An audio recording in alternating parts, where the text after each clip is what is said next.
My name is Arlette, and I'm 29 years old. The smell of roasted turkey still makes my jaw tighten, because that was the night my brother stood up at Thanksgiving and announced our parents had secretly given him the company I built, and that I was getting nothing. We were seated around my parents' long oak table, the same one where I'd once balanced invoices and laptops while everyone else watched football, and the candles flickered like they knew something awful was coming. My brother cleared his throat with that practiced confidence. He always wore like a tailored suit, lifted his glass, and said it loudly enough to pin every conversation to the wall.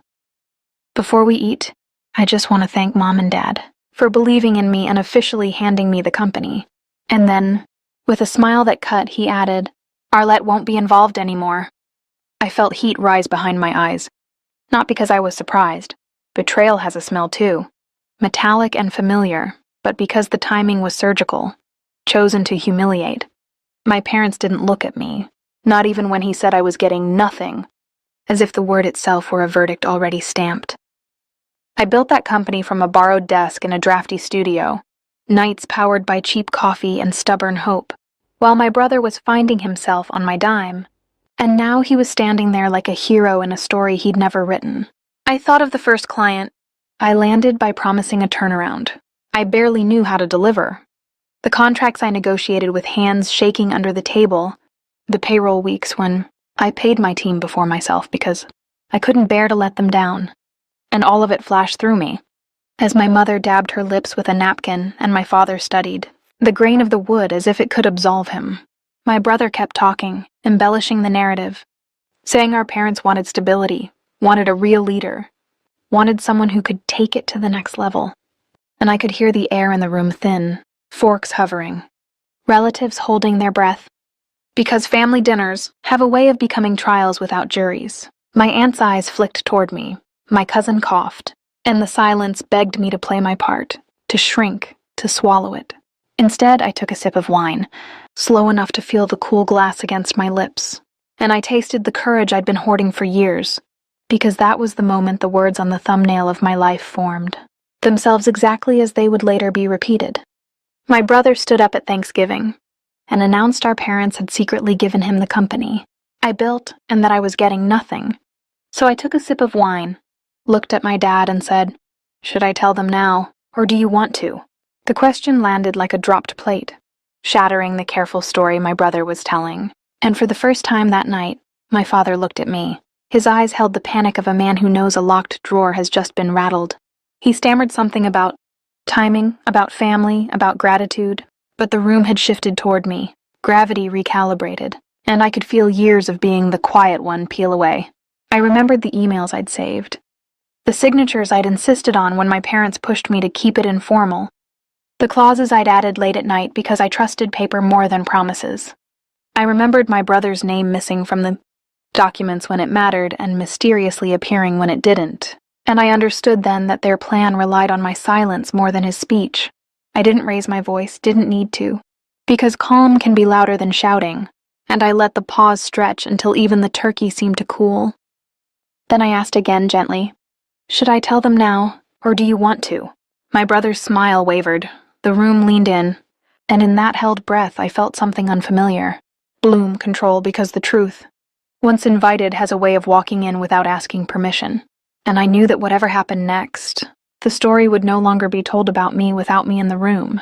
The room stayed frozen after my question, and in that silence I finally understood how much power comes from simply refusing to be erased.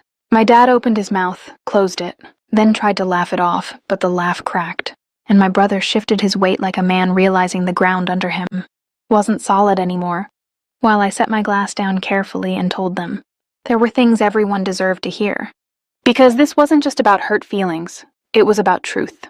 I explained how the company hadn't been a family project the way they like to say, but something I had started alone at 23 with a loan I repaid myself. How every early contract listed me as founder and sole owner. How my parents had only come in later, offering advice that slowly turned into pressure. And how my brother's sudden promotion had happened behind my back while I was negotiating our biggest expansion. I watched faces change as details replaced assumptions, and I could feel the narrative slipping from my brother's grip as relatives leaned forward, asking questions he couldn't answer. My mother tried to interrupt, saying this wasn't the place, that Thanksgiving was about togetherness.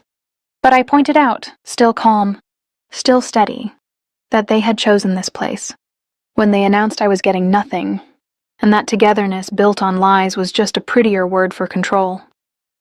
My brother snapped that I was exaggerating, that the company needed a stronger presence, and that he was only stepping up. And that's when I slid the folder I'd brought, unopened until that moment, across the table toward my dad, telling him he could either explain the signatures himself or let me do it. The folder contained copies of incorporation papers, equity agreements, and emails acknowledging my sole ownership. And as my dad flipped through them, his shoulders sagged, the weight of proof bending him forward, while my brother's confidence drained into anger.